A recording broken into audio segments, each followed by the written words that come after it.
What was going on with the casinos from, let's say, that time with the auction, forward for a few decades? In 1905, gambling was legal in the state of Nevada, but gambling was not the primary function of these facilities. Social activity, drinking, camaraderie-ship, occasionally some entertainment, and there would be one or two faro games and maybe a blackjack game. It really truly wasn't until the early 30s, 1930, when gambling was re-legalized. It was made illegal in 1910 in the state, although card games continued. Things got quiet for a while in Las Vegas until the federal government began a massive public works project at the nearby Colorado River, drawing thousands of unemployed workers from around a nation reeling from the Great Depression. To pick up this chapter of the story, we moved a few blocks west to the historic post office in the old downtown of Las Vegas. Well, in the 30s, Bob, things really started exploding around here, and this building, the Las Vegas Post Office, is kind of a good representative of that time. Well, exploding is probably the best term. You had out at Boulder Dam, Boulder Canyon. Actually, the dam is not built in Boulder Canyon, by the way. It's built in Black Canyon. Boulder Canyon was further upstream. They finally decided on Black Canyon. But they were, in fact, exploding out there. And the population of Las Vegas, in turn, was exploding. People wanting to come and get a job in Las Vegas. This building was going up. It started in 1931. 1931, you had the Las Vegas High School, which was way out at the other end of town, and people didn't think that they thought it was too far away. You also had gambling. 1931, March the 3rd, is when the governor said we can legalize gambling in Nevada. And the clubs, there were 6 licenses that originally issued. You also had divorces, the 6-week divorces that were allowed in 1931. So truly, the beginning, the second phase of the beginning of Las Vegas, 1931, this is where it started. You had this magnificent building that was here. You had the dam out there. You had construction. This town was alive with construction starting in the 1930s. And so if we were here back in 31, if we were standing here where we are today, you'd have all these construction workers from Boulder Dam, Hoover Dam later, right, who actually came in to get their mail right here. You had, until they had a post office in Boulder City, and Boulder City itself was being built in 1931.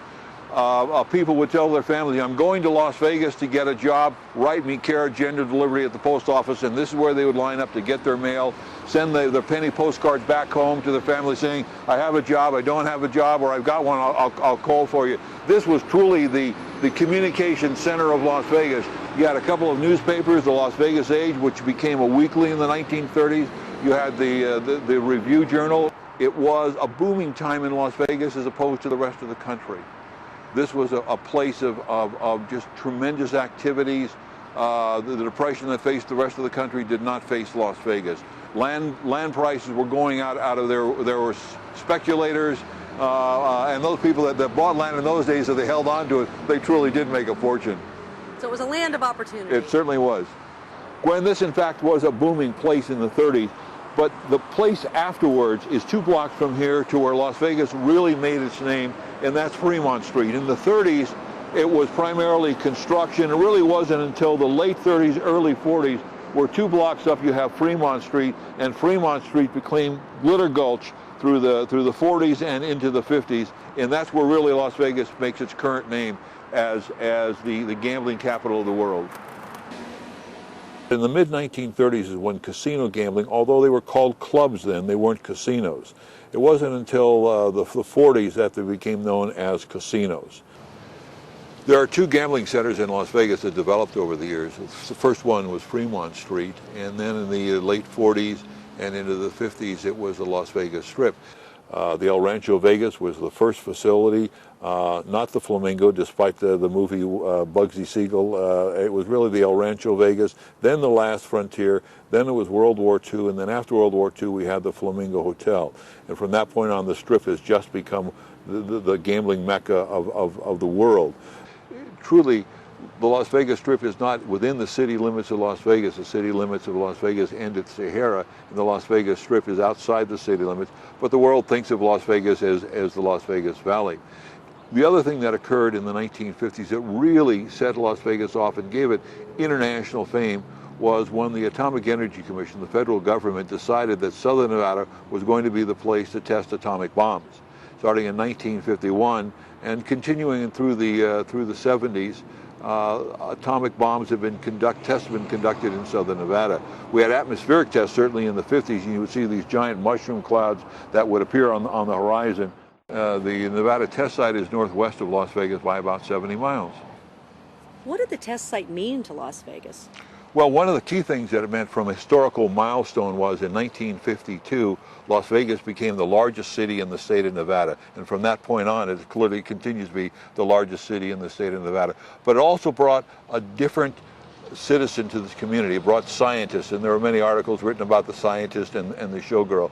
But it truly changed the pace and the economic development in southern Nevada. It wasn't just gambling, it wasn't just the entertainment. You now had a scientific community in this area as well. You know, it's so amazing, Bob, when you leave here, when you drive to Tonopah from Las Vegas. Here, there's so many people, there's so much going on. You get out there on those roads and there's no one. And the mountains just kind of rise up and it's empty. So, you know, a lot of the country thought that nobody was out here. They thought, why not do testing? Well, they call it the great wasteland. In fact, it's not a wasteland out there. It is a beautiful site. There's a book that was recently written. The author, as he was coming into Nevada for the first time, he said it was all brown. And it was just brown and dusty. And about a week later, he finally recognized the colors of Nevada. It takes you a little while to see the beauty of Nevada, but it truly is here. A few miles northwest of downtown, in Lorenzi Park, is found the Nevada State Museum and Historical Society, where the staff has carefully preserved the archival record. So we at the museum have pulled together a lot of photographs from our collections, some from each decade, to celebrate the centennial. Las Vegas was born in 1905, and this is the centennial year, and we're really happy to be part of it. The exhibit is in two sections. In this corridor, we have entertainment, early casinos, aerial shots of Las Vegas, and early Las Vegas. In the other corridor, down the road a little bit, we have El Dorado Parade, we have Hoover Dam construction, and the Nevada test site above ground blasts. In the middle here, this kind of unique thing is a wrap where you can walk around it.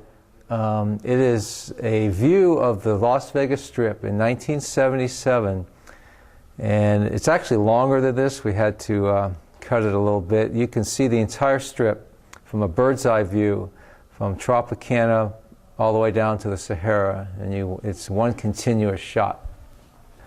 In this section here, we show some of the more popular things, especially for tourists, and even for some local residents. Some of the old casinos. This is the Sands, the Desert Inn, the old Thunderbird. This shot, you can see the Dunes Tower, which is now the side of the Bellagio, and you can see the Strip going out north of it. The old Sultan at the Dunes was a famous landmark in town for many years.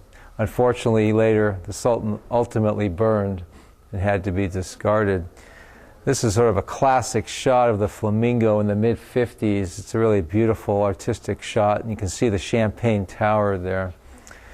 And while a lot of people associate Rat Pack with early 1960s, early 60s Las Vegas, in fact, these guys were here before. This is a shot of Frank Sinatra from as early as 1953.